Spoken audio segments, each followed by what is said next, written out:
3, 2, 1. Hello everyone, my name's Maria and I'm joined by John. Hello. And we're sitting here today and we're going to talk a little bit about Maidsafe. Maidsafe is, I'm starting to hear a little bit about this and I'm quite curious, but I am by no means have any knowledge of Maidsafe myself. So this is going to be really interesting, John. So you'll be able to tell me anything, but I do need some convincing. Right, I'll do my best.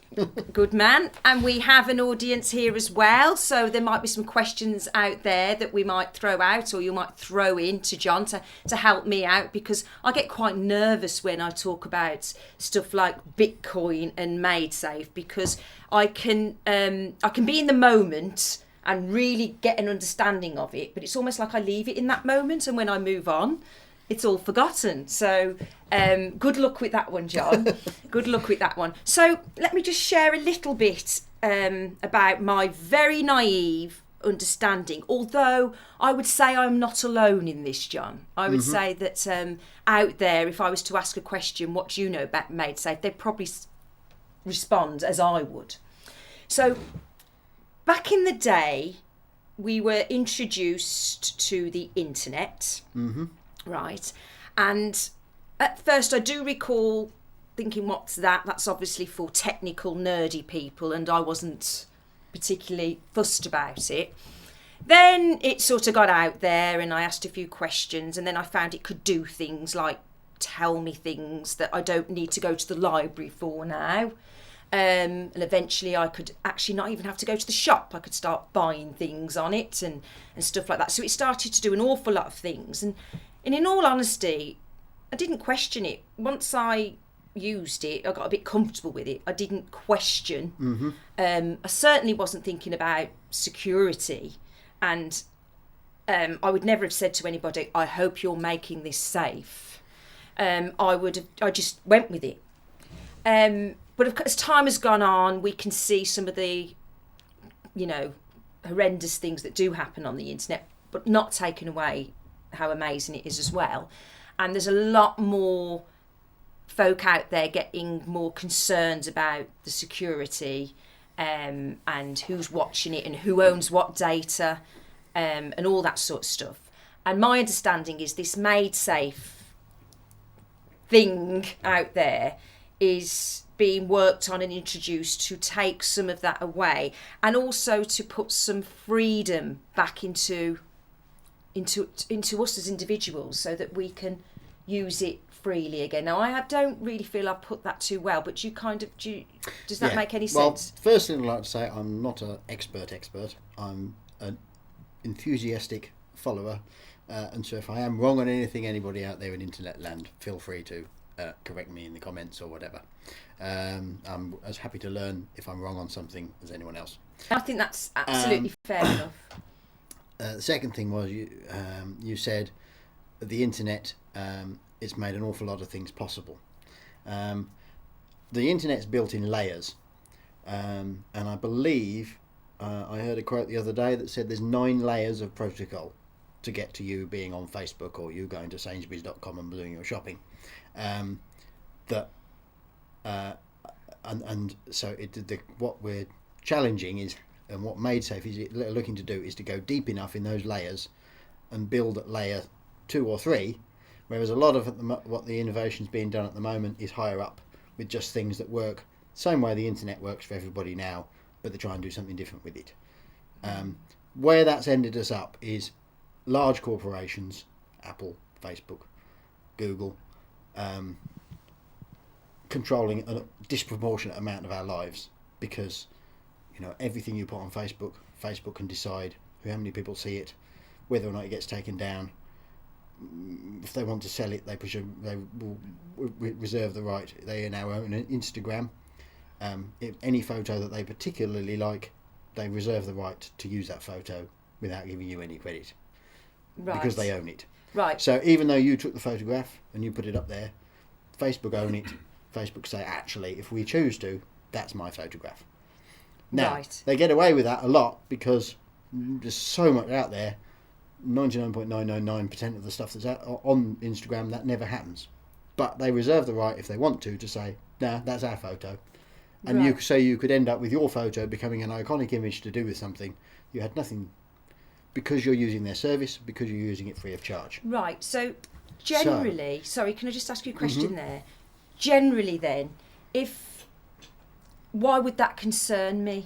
Well, it doesn't when you're just one of millions of people who are using it the way everybody does. But what happens if, through some bizarre turn of events, your photograph gets used to make somebody else an awful lot of money?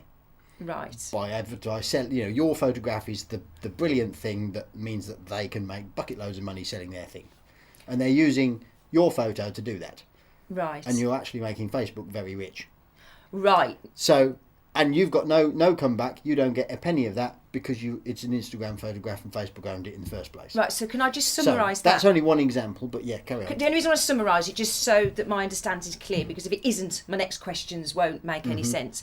So, really, my stuff that I own, right, mine, I took the photo, it's me, I was given this life, I was given this life, and why should other people get paid as a result of things that I have created through the gift of the universe, if you like.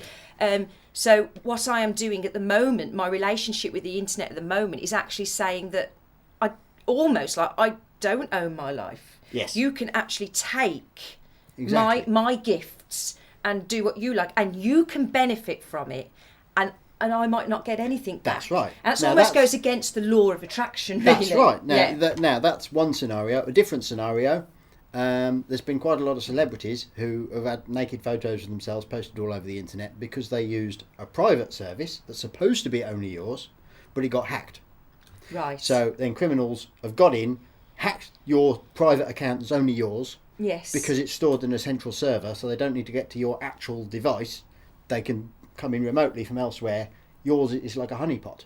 And they go, well, there's this celebrity naked. Wonderful. We'll hack that, find those photos, and then we can blackmail people. We can then put them on a post about the internet. We can ruin people's lives. Now, that should have been their private thing, but because it was stored on a server somewhere, that was then hackable. Because all it is your photo, and you're basically going, here, so whoever you are, look after that for me, will you? Well, if that person's house gets burgled, your photo's gone. Yes. So that's another example of why it's wrong.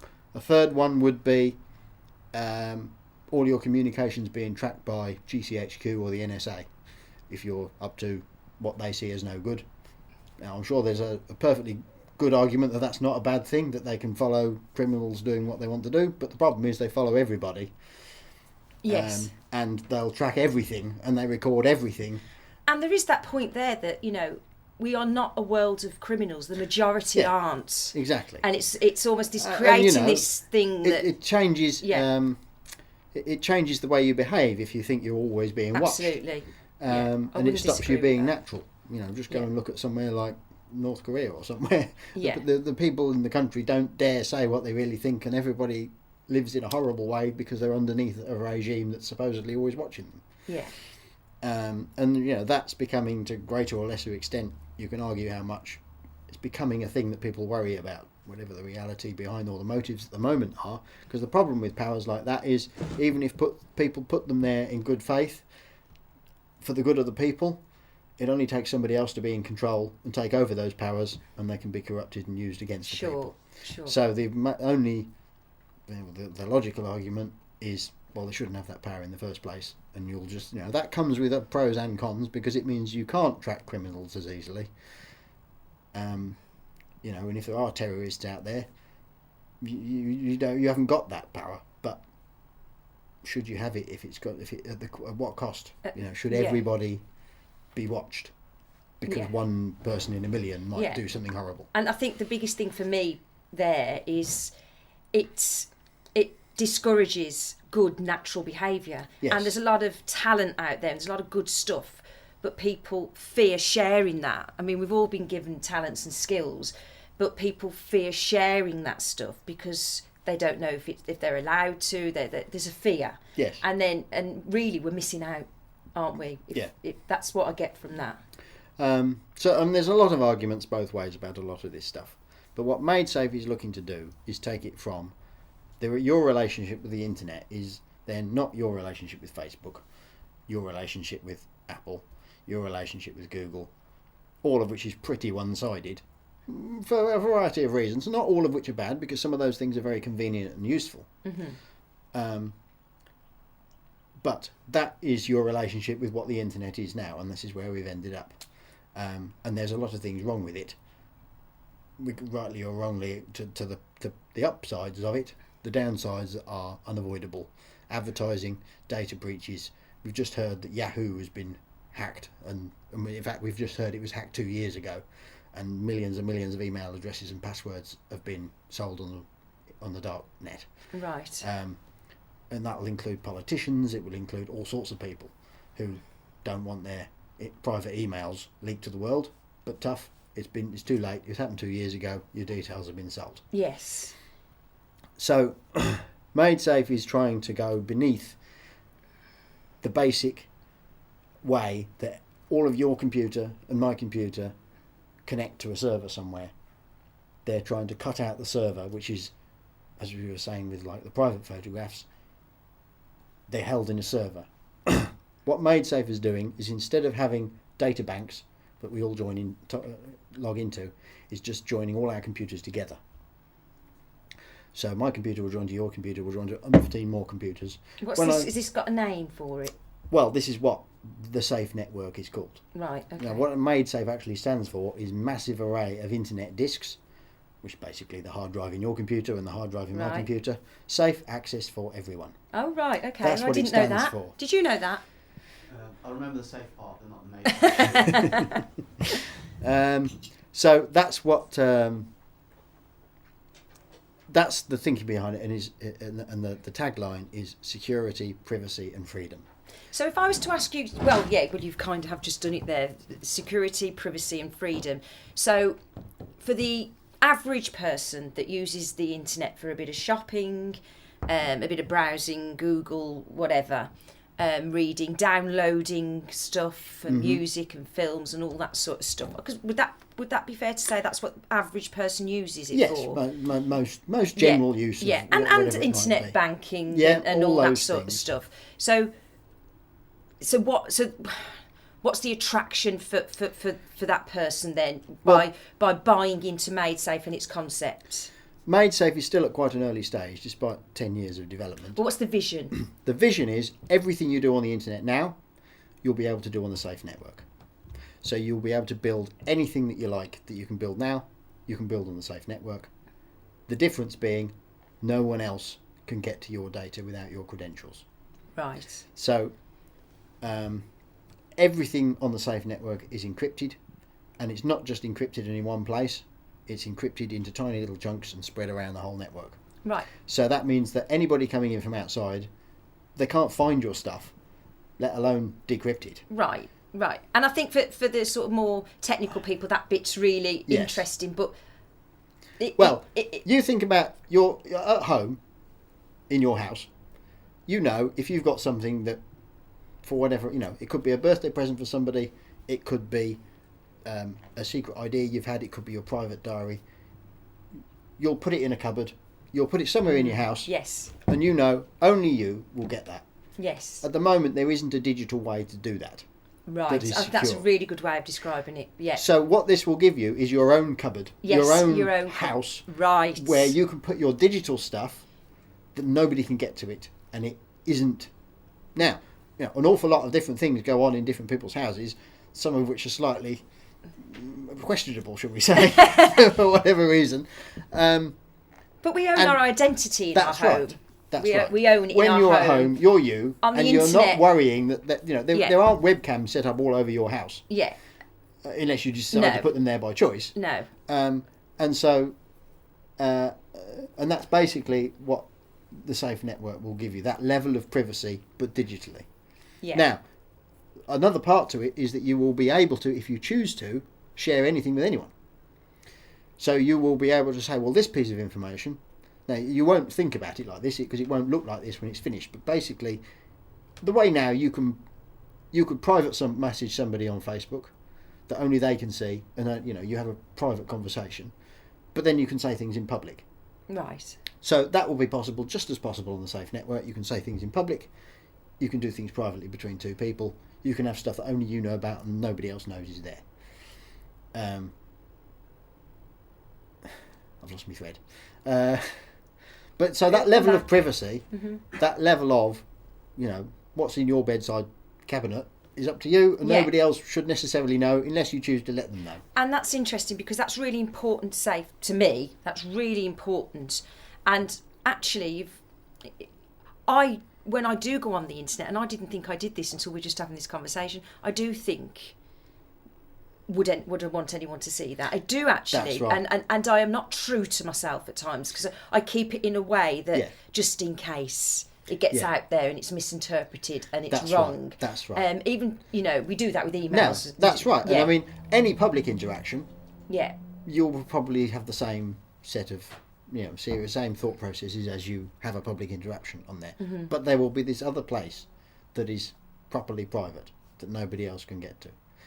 So, whereas, I don't know if I'm going to get a bit technical, but whereas Bitcoin showed the way for something to be permanently owned and uncopyable on the internet, so that if you own a Bitcoin, there is only one Bitcoin and only you own it, and it can be mathematically proven that your Bitcoin address has that Bitcoin and there isn't another copy. You can't just copy it and then there's two.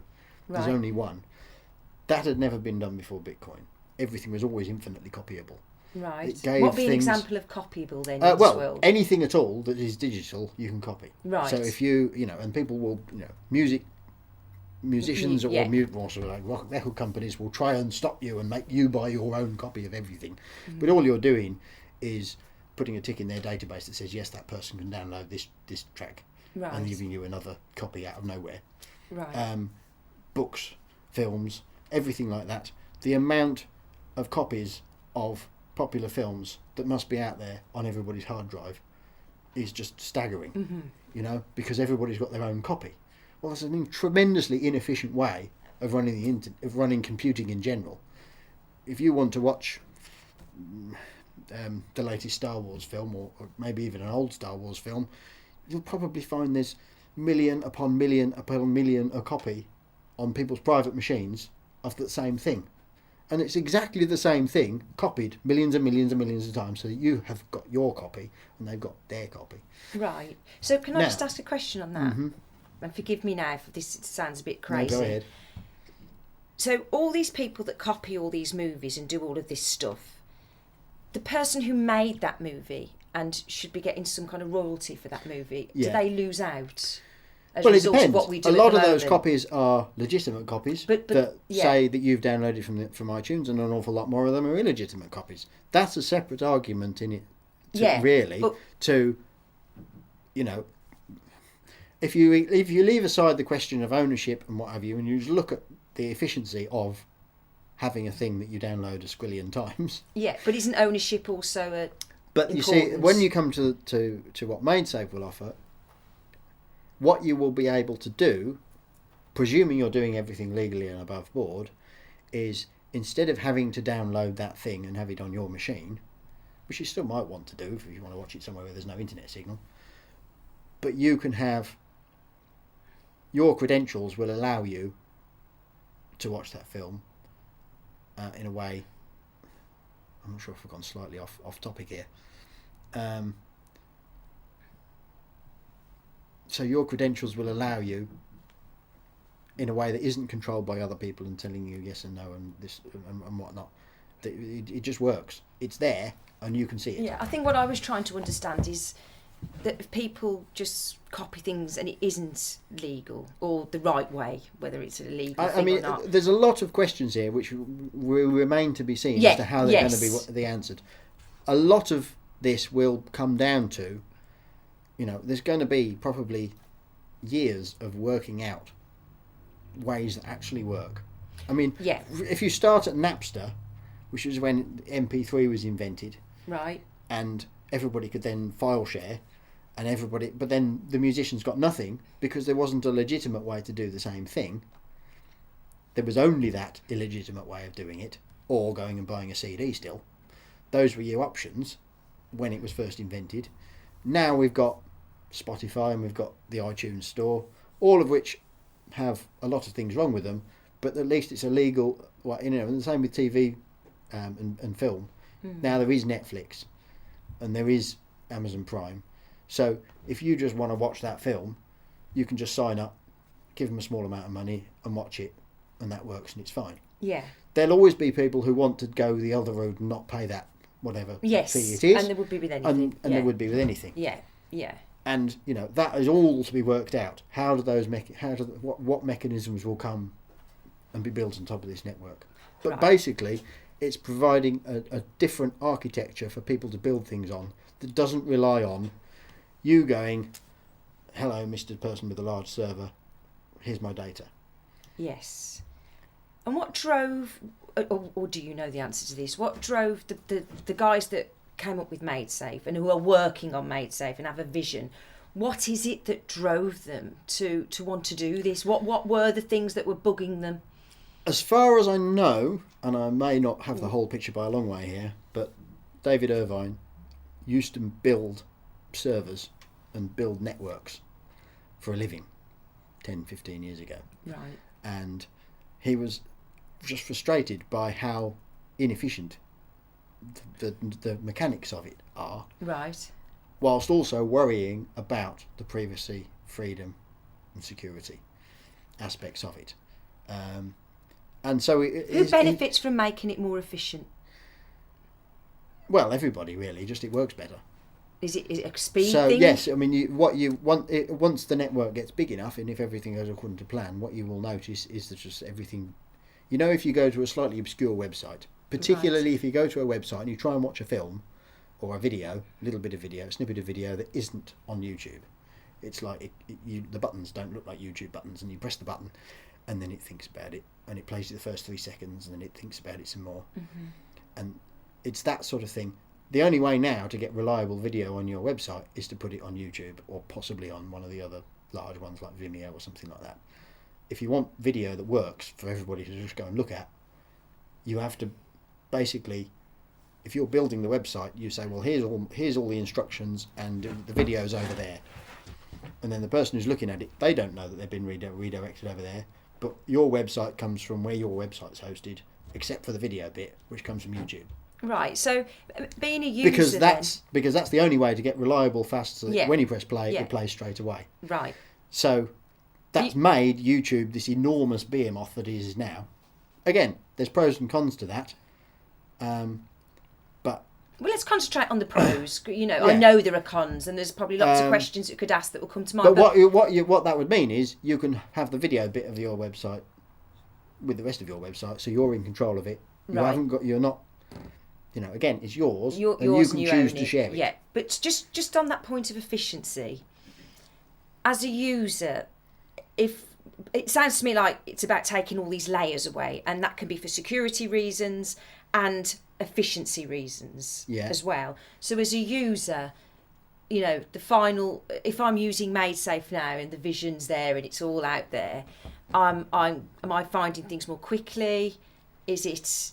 It'll just be built differently, so it will make new things possible. One thing is, in parts of the world where things aren't as free as they are here, they won't be able to switch bits of it off. So if you're in the wrong country now, bits of Facebook just doesn't work. You have to go, you have to work round the edges to get to Facebook.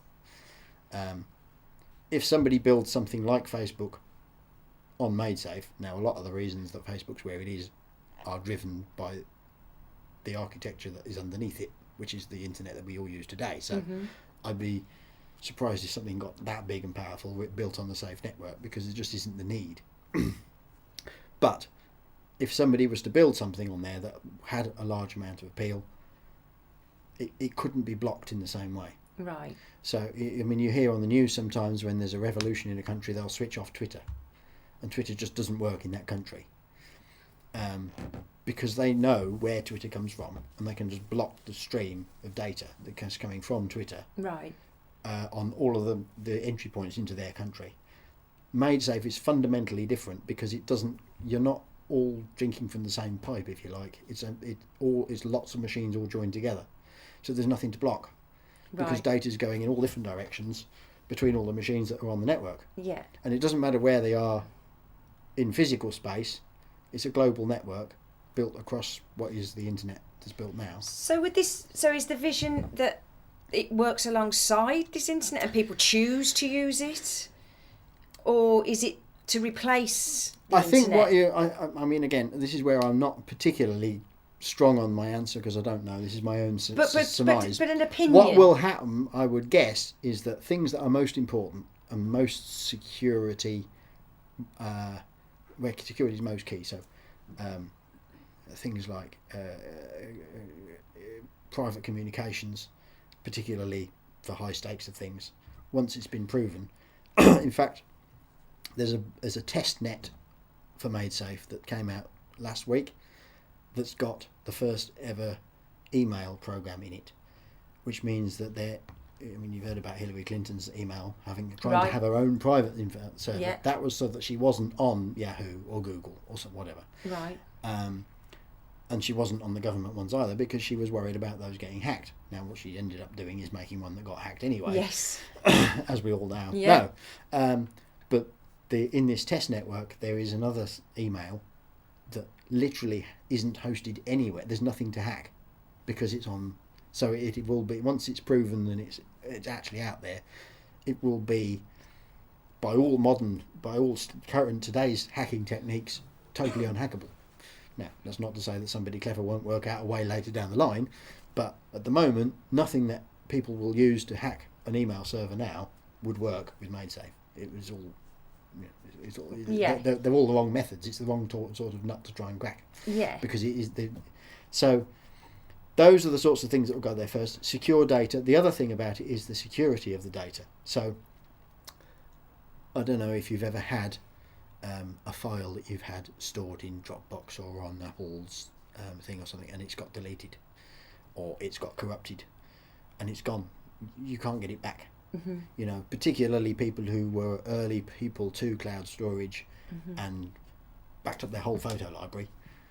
Well, in one of those, because you're moving it around on the internet from this one to that one to this one, if you haven't got a local backup and something goes wrong, you can lose, what could be a beloved, cherished photograph. Mm-hmm. Or it could be some important document. Or it could just be inconveniently what you've been working on all week at work. Mm-hmm. And something goes wrong and it is accidentally deleted or corrupted and you haven't got what you had. It's just not secure enough. This doesn't happen so much day to day now, but there's still a lot of issues with archive data, things that are, people have put on an electronic shelf and then left for 5 years. And then And then when they come back, they can't find Yeah. it, or where it's hosted is gone, or the data's been hosed and is not accessible anymore, or it's got just corrupted and half of it's gobbledygook. Those sorts of issues. As time goes on and more of what we do moves online, it's more and more important that the old stuff still is there and still works. Yeah. Yeah. But also then your day-to-day data as well. On the Safe network, all of the bits of your data are kept 4 times minimum. So there's always 4 copies of every little chunk of data, minimum. Now, your machine might be on.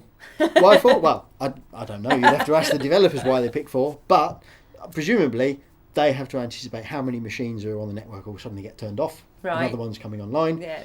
If your machine comes offline and isn't connected to the network anymore, all the data that was in your machine, the network itself works out all them bits of data. I know I've got one there, but that one's disappeared, so I'll write another one over there.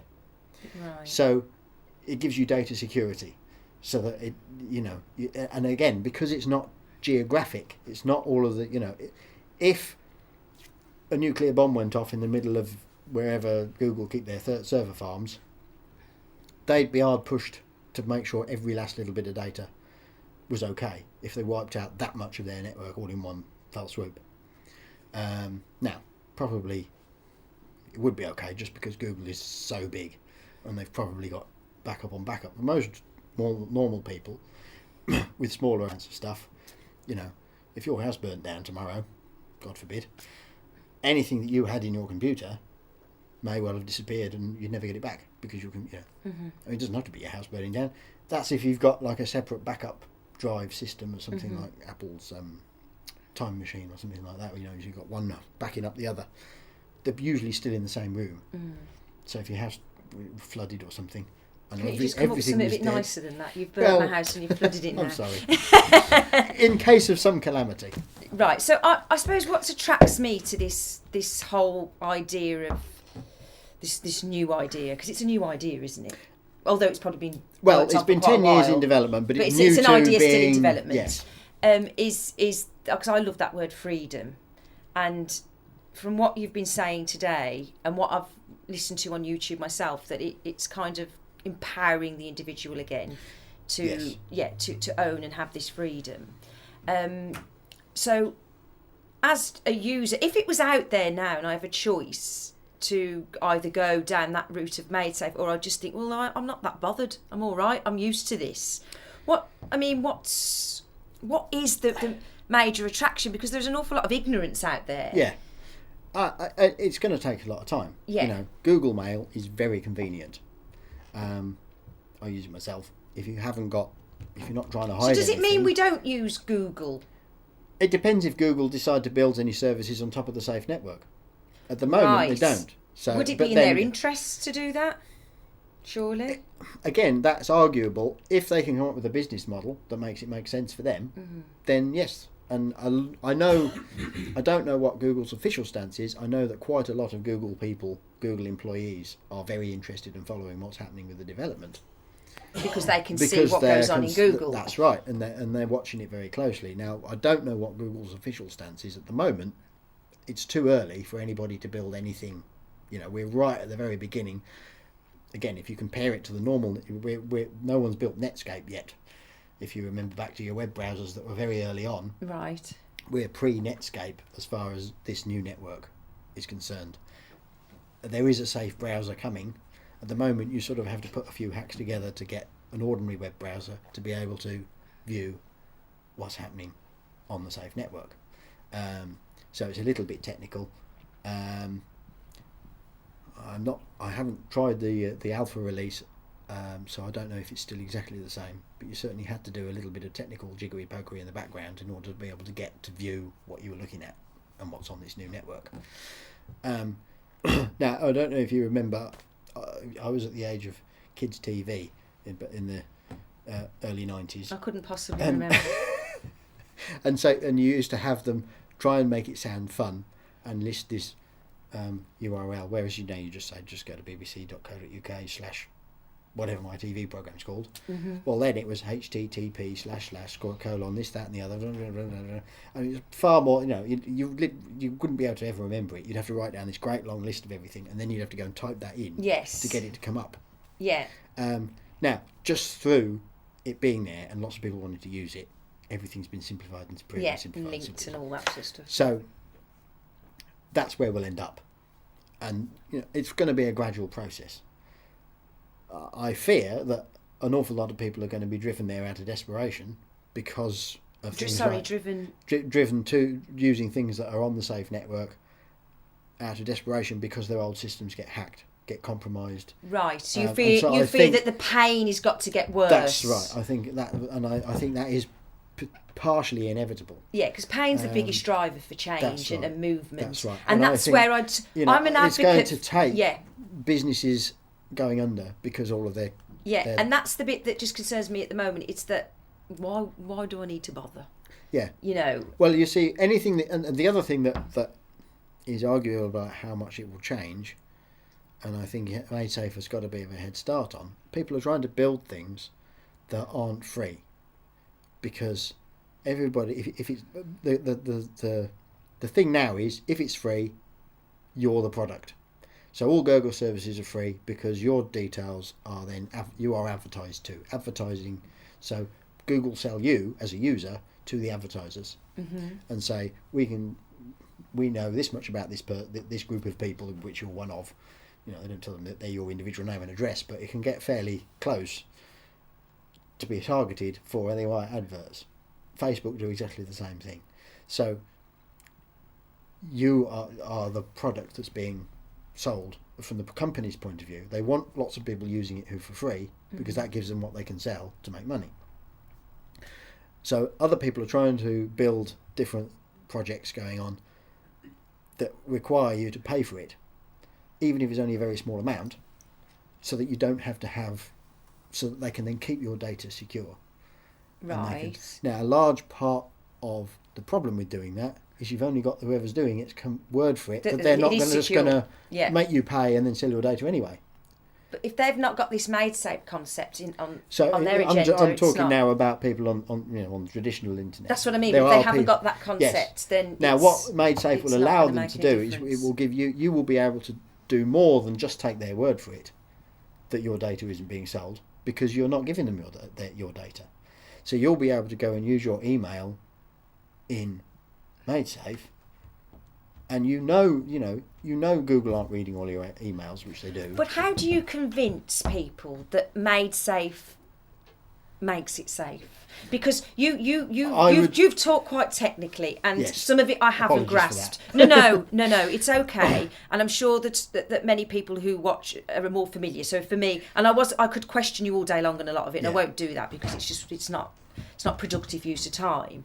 But you see, Maidsafe, they wouldn't convince me that they're any different to the internet, because they might go and explain all the stuff you did, but I'm not interested. Yeah. I'm not interested. What will prove that is that the first people to go there are the people where the stakes are high enough. So people who a hack is catastrophic will go and put their stuff in the safe network because it can't be hacked. Right. And then what will give you as a casual consumer, the message, their experience will be a good one. You never hear of a safe. And they news reports in a few years' time, if everything goes and no alternative comes out, will say, well, they were still using old technology, they hadn't moved their stuff to the safe network, they've got hacked. Mm-hmm. And that's enough normally to make people think, oh, I better move mine to something that's on. No, it won't move everybody. Some people still won't care. Will it be challenging because it's good news doesn't travel fast? Quite possibly. But one of the aims of the people who are building it is to make it just better and simpler and easy to use. So that you don't, all of the technical stuff I've talked about, you don't need to know any of that. All you need to know is there's another alternative out there, and it's faster, it's better. Maybe one thing that drives everybody there is there just aren't any adverts. And just losing the adverts will be enough to drive one segment of the population to go there instead of, because this is it. It's got to be a benefit. That's right. So the benefit is, if your machine is online and connected to the network, it's being useful to the network, and therefore that is providing some value back to the network that is sort of paying your way, just by having your computer, and in the future maybe your phone or whatever. Every time it's on, it's you say, well, 20% of my phone can I'll give to the network, and all your decision might be something. I mean, I'm hypothesizing here. It might not end up like this, but I can see a possibility where your decision is a slider of how much of my phone do I give to the network to get more stuff. Now, the more you give, the slower your phone is and the quicker the battery dies. But if you really want to do something that takes quite a lot of oomph from the network side, then you can probably put up with that for a day or two. And then when you finish doing that, then you'll go, well, I don't want to give so much now, I'll scale it back. So you'll move that slider back the other way, and then you get more battery life out of your phone, and it's faster. And that's the only decision you'd have to make. The network, as a result of you going, I'll turn it up a bit for now and I'll put up with a slow phone and a not so good battery, from the network's point of view, that gives it more resources, which it runs on. So that will provide it with the power, the computing power, the storage that it needs to provide these services to everybody. So you've got a method of paying for it without having to actually reach into your pocket and give them any form of money. You can just give them, you can say, I'm using my computer, but you can use some of it as well. Right, okay. And then, as I say, if you want to use a lot of it, you can turn. Now, in extreme examples where you want to do something that's ridiculously network powered, then you may have to get into a position where you give them some money of some description, be that Bitcoin or Safecoin or whatever. But that's a kind of side issue. That's only at the extremes. Normal casual users probably never have to do that. It's enough for you to give your device's network resources. So, and then you'll have a decision when you buy your next device. Okay, well, how much network stuff do I use? Do I want it to be on quite a lot and give the network quite a lot of resources? So therefore I buy a more expensive phone in the first place. Or am I only got really light use? Hardly ever want to do anything. Can be not very much of my resources at all I can give to the network because I don't want to use very much. Then I can buy a really cheap phone. So what you give then is actually in the value of the hardware you're buying, rather than being advertised to or paying them money or anything like that. And that actually is a better way to sell it, and it's a fairer way, isn't it? That's right. So I think just people being able to do it like that will drive a lot of people there, because you haven't got the advertising, you haven't got the So I'm getting what I'm getting now from I'm really trying to listen now and try and understand. What I'm getting is that there's a bit more integrity with this whole.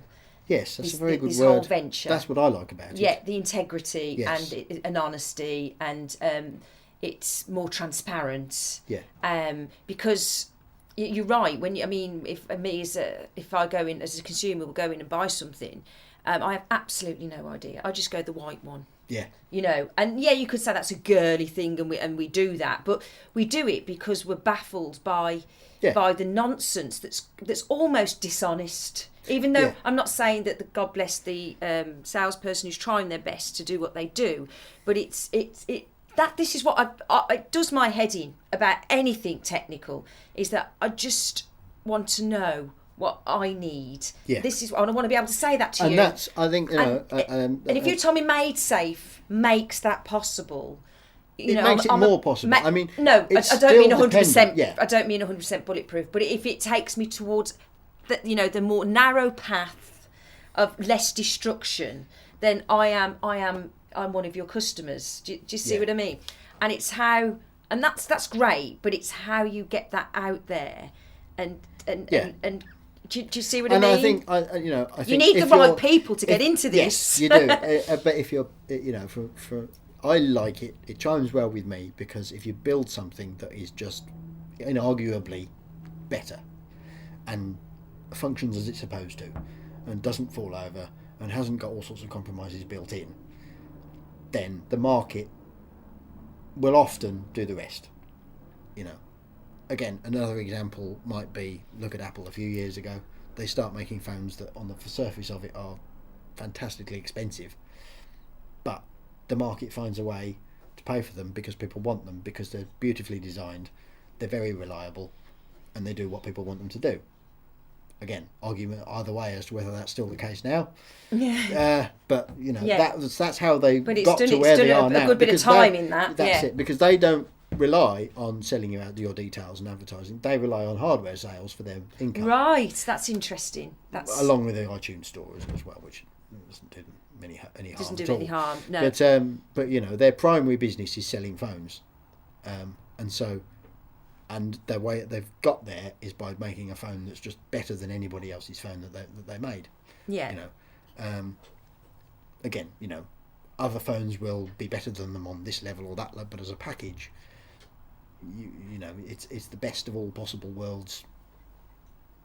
One of which worlds is sort of just reliability and how they put it together and whatnot. And it's a bit of that. It does what it says on the tin stuff. That's right. Yeah, that's right. And I know what that means. I think it's possibly less true now, but what Steve Jobs used to get up on stage and say is, it just works, and it did in the vast majority of cases. Not everything, but most of it just worked, which is what people wanted. But there's a trust there. There wasn't. That's it.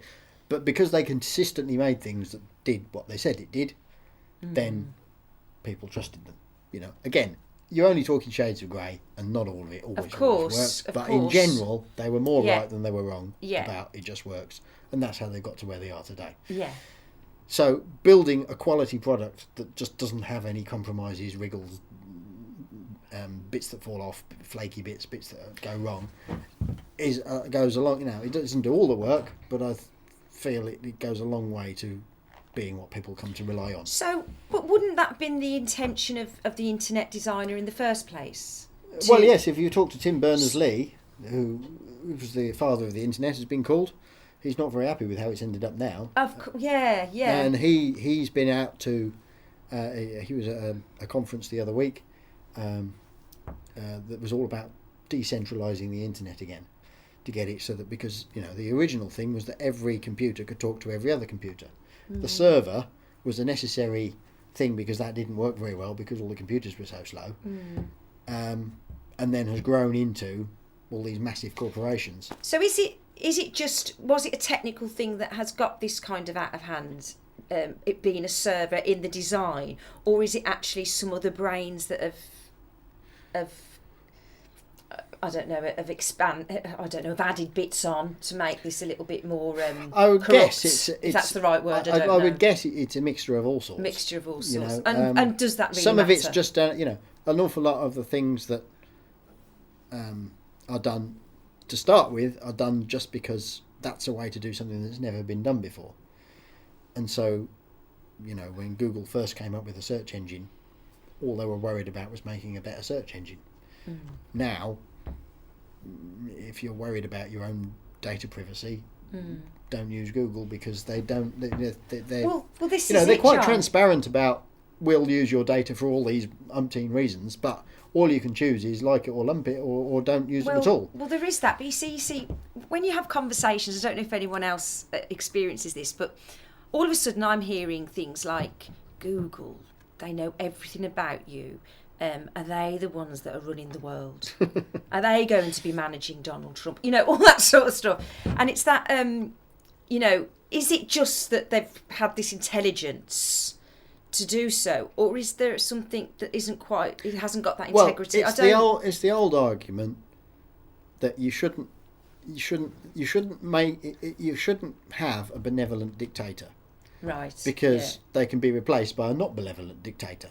And just because he's benevolent doesn't mean that you make him the dictator. Yeah. Because if that's the person who's in control of everything, once he's not there anymore and somebody else is, if they've got too much power, that's right, then they'll abuse it. Now, it may be that the people who are in charge now, no problem at all.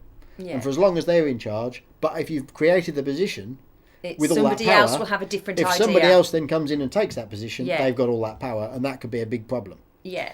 So I think a lot of the things have ended up the way they are more by accident than design. That's right. No, not bad intention. Yeah. But we've ended up with too few people having too much power, and now we're all on very dodgy ground because who knows. And at the end of the day, some people are making a hell of a lot of money. Yes. And it just goes back to, we could talk about that one forever as well. Yeah. And that's an interesting thing about Maidsafe is a company at the moment, but their intention is not to make money.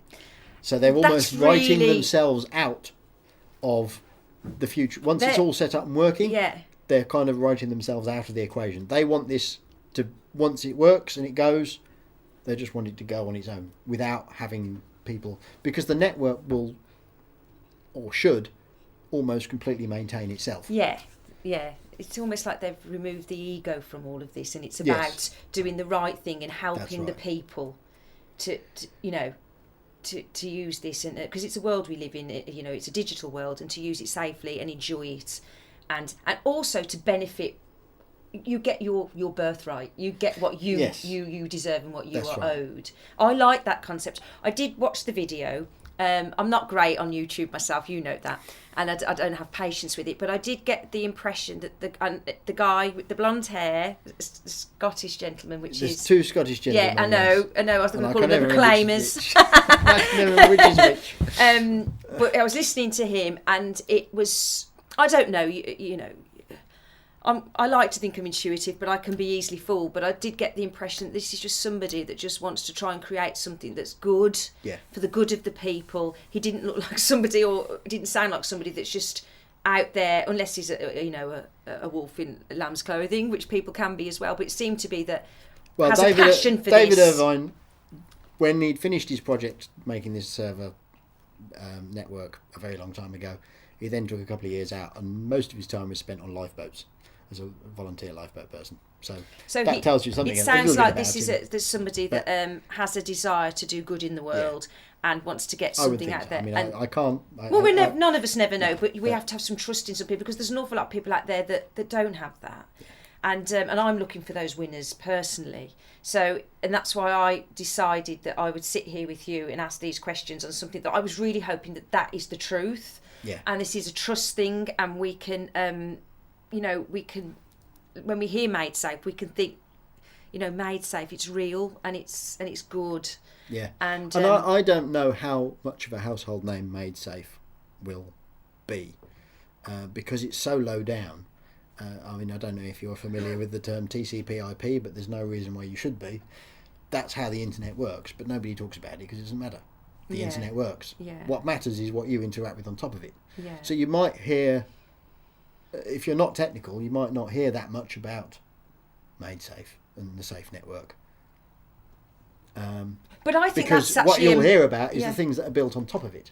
Yeah. But as you say, I was very. But why wouldn't you hear about that? Because it's simple, as in Maidsafe. Well, it is.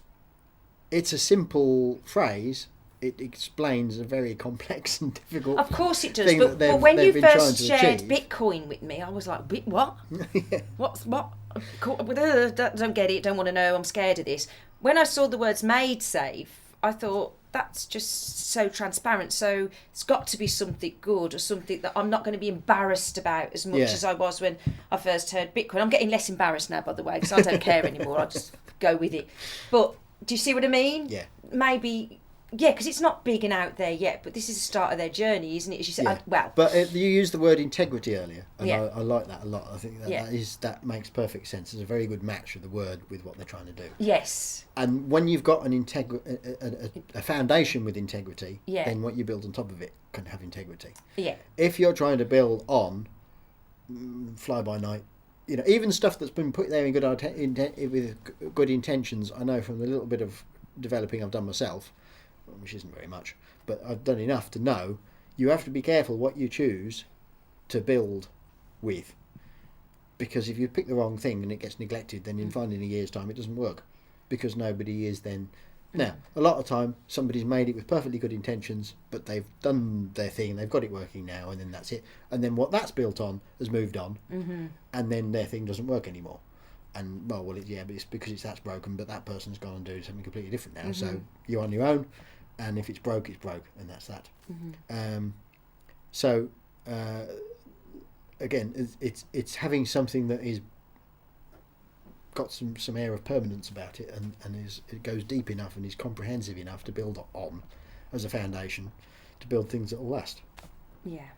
Because everything on the internet nowadays is so transient. Yeah. It comes and it goes. Yeah. Well, I just love the fact that it seems like an honest conversation, and there are still people out there that want to make the world a better place, and it's nice when you find them, isn't it? It is nice, and and a lot of people can talk a good game, but I don't know. Some people really talk to the heart, and I really do wish these guys well, and I hope it is out there for us. So that we can enjoy. I mean, they're in their alpha release at the moment, which is a very limited version of it that's out there, but it is actually there and it's alive and it's active and it works. It's not just a test. And they're still doing test networks with more levels of detail in it. And as these things are tested, then they'll be added to the thing, and they're just going to keep going now. Yeah. Because there's enough there that exists for them to build out. To build out, yeah. And something, some people might disagree, but it's not just about the money. It sounds like this is a dream, a vision, and really when someone's at the top of the tree leading that, who has that mindset, it usually is a good thing, and other people do benefit. So, any questions out there? None from me, thanks. I think that's a good place to end. Think so? On that note,